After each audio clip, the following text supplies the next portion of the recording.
अभी जो आप टॉपिक पढ़ने जा रहे हो वो इतना ज़रूरी और थोड़ा सा जटिल भी है, ठीक है। तो आप इसको बहुत अच्छे से पढ़िएगा, जितना आप अच्छे से पढ़ सकते हैं, क्योंकि अगर आप इसको अच्छे से पढ़ेंगे तभी समझ में आएगा, ठीक है। तो जो टॉपिक है वो है बेसिकली वोल्टेज एसी वोल्टेज, ठीक है, as applied to pure resistive circuit.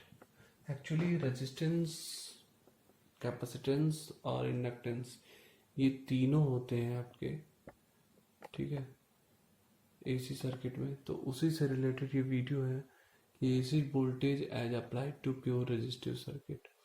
तो ये आपको पढ़ना है और इसको बहुत अच्छे से समझना है। क्या होगा जब सर्किट में सिर्फ रेजिस्टेंस होगा, क्या होगा जब सर्किट में सिर्फ इंडक्टेंस होगा, और क्या होगा जब सर्किट में सिर्फ कैपेसिटेंस होगा। तो ये तीनों चीज़ें होंगी तो क्या होगा, ये बारे में आपको पढ़ना है। तो हम उसके बाद हम क्या करेंगे, क्या होगा जब तीनों होंगे या क्या होगा जब दोनों होगा, ऐसा भी केस हो सकता है।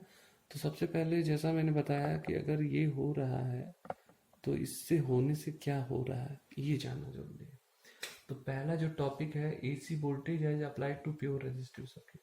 तो मैं एक सर्किट बनाऊंगा, मैंने सर्किट बनाया, और सर्किट जो बनाऊंगा एसी को हमेशा ऐसे डिनोट करते हैं और डीसी को हम डिनोट करते हैं प्लस माइनस से, ठीक है। तो अगर ये एसी है तो इसका तरीका लिखने का होगा V m sine omega t. मैंने आपको बता दिया है, यहाँ पे क्या लगेगा, आर लगेगा, अंतर समझिएगा। और ये है धारा आई, आई बराबर भी I am sine omega T होता है, ठीक है। लेकिन आई से पहले एक और फॉर्मूला होता है आई का, आई बराबर वी बटे आर, ये जो वी बटे आर है, ठीक है। मैं आपको बताते जा रहा हूँ, आप समझते जाइए, क्योंकि नहीं समझेंगे तो समझ में नहीं आएगा। तो इस चीज़ को आप समझिए, बेसिकली आई बराबर वी बटे आर। मैं इसको नीचे ही लिख देता हूँ, नहीं तो डाउट हो जाएगा। तो इसको यहाँ लिखते हैं आई बराबर वी बटे आर, क्लियर होगा। अब v की जगह पे हम ये भी लिख सकते हैं V m sine omega t बटे आर, ये भी लिख सकते हैं। और ये भी आपको पता है आई बराबर तो I am sine omega T होता ही है ना। तो ये भी क्लियर है आपको। अगर ये सब क्लियर है तो यहाँ से अगर हम कंपेयर करते हैं इसको इसके साथ, तो बेसिकली आएगा क्या, आई एम बराबर आएगा वी एम बटे आर, क्लियर है, ठीक है। तो ये है आपका ऐसा, और सिर्फ रेजिस्टेंस है। तो इसका मतलब ये हुआ कि अगर हम फेजर डायग्राम बनाते, ध्यान से समझिएगा, ये है मान लीजिए ओमेगा टी, और ये जो ग्राफ है वी और आई का है। बहुत ध्यान से, हमेशा आई एम की जो वैल्यू होगी वह वी एम से कम होगी, ये समझ लीजिएगा। तो सबसे पहले हम ये ग्राफ बनाते हैं। एसी ग्राफ किसका बना रहे हैं, वोल्टेज का। ये है वी का ग्राफ। तो वी का ग्राफ अगर ये है तो आई का ग्राफ तो वी से हमेशा कम होगा, आई बराबर वी बटे आर। तो ये जो वी का ग्राफ हमने बनाया है, इससे में आर की वैल्यू कुछ ना कुछ तो होगी, तो इसका मतलब आई का वैल्यू क्या होगा, कम होगा। लेकिन हम ध्यान से देखें तो यहाँ पे v बराबर we m sine omega t plus zero, i बराबर we m sine omega t by r, मतलब यहाँ पे भी प्लस जीरो है।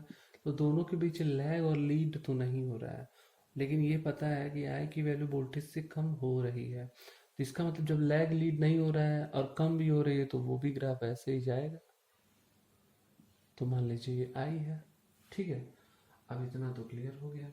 इसका मतलब ये हुआ कि ये है आपका, ये है ग्राफ। अब तीसरा इसमें आता है फेज डायग्राम। ये इसको बोलते हैं फेजर डायग्राम, ध्यान से समझिएगा। क्योंकि वोल्टेज की वैल्यू तो ज़्यादा है, तो वोल्टेज की वैल्यू ऐसे दिखा दे। मान लीजिए ग्राफ से मैंने दिखा दिया वोल्टेज की वैल्यू इतनी है, करंट और वोल्टेज के बीच में फेज एंगल कुछ है या नहीं है, तो ये भी आई है, इसी लाइन में है लेकिन इसकी वैल्यू कम है। इसीलिए वी और आई का सेम ग्राफ में दिखा दिया गया। ठीक है, तो ये होता है AC voltage as applied to pure resistive circuit. सिर्फ और सिर्फ जब रेजिस्टिव सर्किट होगा तो लिखोगे इसको when pure resistance is present, when pure resistance is present,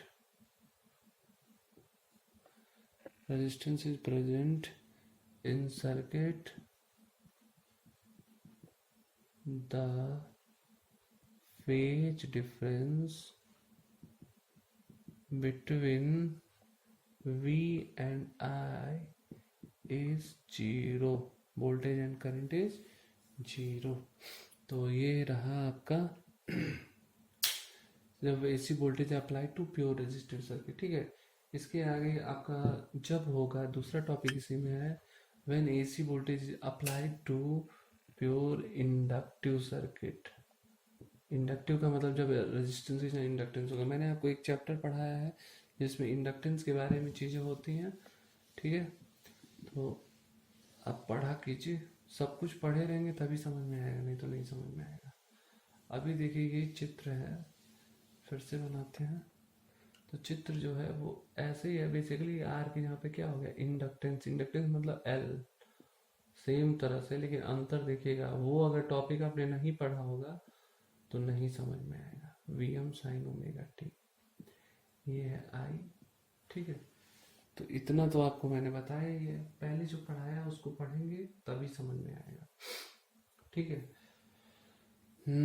तो ये V है, ये I है, ये L है। तो इसको सॉल्व करने के लिए बहुत ही चीज़ें जाननी पड़ती हैं। ठीक है, जहाँ पे मैंने आपको वोल्टेज और जब इंडक्टेंस होता है उसके बीच जो फॉर्मूला होता है वो बताया था, तो वहाँ पे मैंने एक चीज़ बताया होगा, V बराबर L D I by D T, ये जरूर बताया होगा। तो अगर हम V की वैल्यू तो हमको पता है, I निकालना है, तो अगर हम इसको लिखें डी आई, इधर लाए हैं, बराबर V बटे L डी टी, लिख सकते हैं, ऑब्वियस सी बात है, लिख सकते हैं। तो अगर हम लिखेंगे तो दोनों साइड में क्या करेंगे, इंटीग्रेशन करेंगे। अगर हम इंटीग्रेशन करेंगे डी आई बराबर V की जगह पे हम लिखेंगे V m sine omega t L d t. Clear है? तो अगर क्लियर है तो इसमें देखिए, इसका रेफरेंस तो 0 से I के बीच में होगा। ठीक है, इसका तो 0 से I के बीच में ही होगा, और इसका किसके किसके बीच में होगा, T के रिस्पेक्ट में होगा। तो ये 0 से T के बीच में होगा। ठीक, तो I के बीच में होगा, ये 1 है सिर्फ, तो इसका मतलब ये हो जाएगा I माइनस 0 बराबर I। अब इसमें से वी एम बटे एल को हम बाहर निकाल ले रहे हैं। इंटीग्रेशन साइन ओमेगा टी का करेंगे तो आएगा minus cos omega T, T minus 0। ठीक है,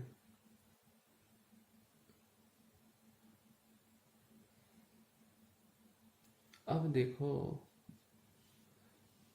माइनस को बाहर ले आओ, V m by L cos omega t, इसको लिख सकते हैं कॉस ओमेगा टी माइनस। ठीक है, तो कुछ गड़बड़ हो रहा है। मैंने आपको बताया V m sine omega t, और इसका मैंने इंटीग्रेशन कर दिया है 0 से t के बीच में। तो साइन ओमेगा टी का इंटीग्रेशन किया, कॉस ओमेगा टी हो गया, कॉस टी माइनस कॉस 0 हो जाएगा, है ना। तो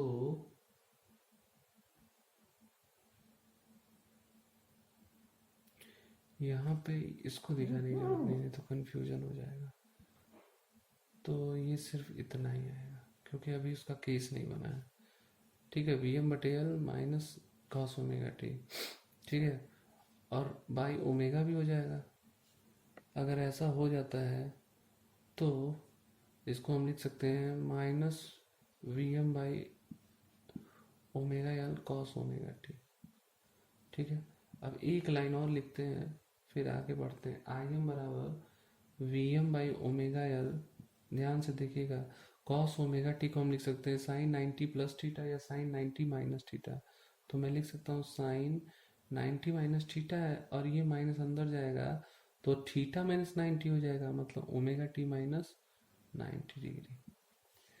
ठीक है, अगर हम इसको कंपेयर करें आई बराबर I am sine omega t plus minus five जो होता है फॉर्मूला, तो यहाँ से पहले वोल्टेज के और इसके बीच में वोल्टेज से करंट कितना लैग कर रहा है, 90 डिग्री। माइनस का मतलब लैग कर रहा है कितना, 90 डिग्री लैग कर रहा है।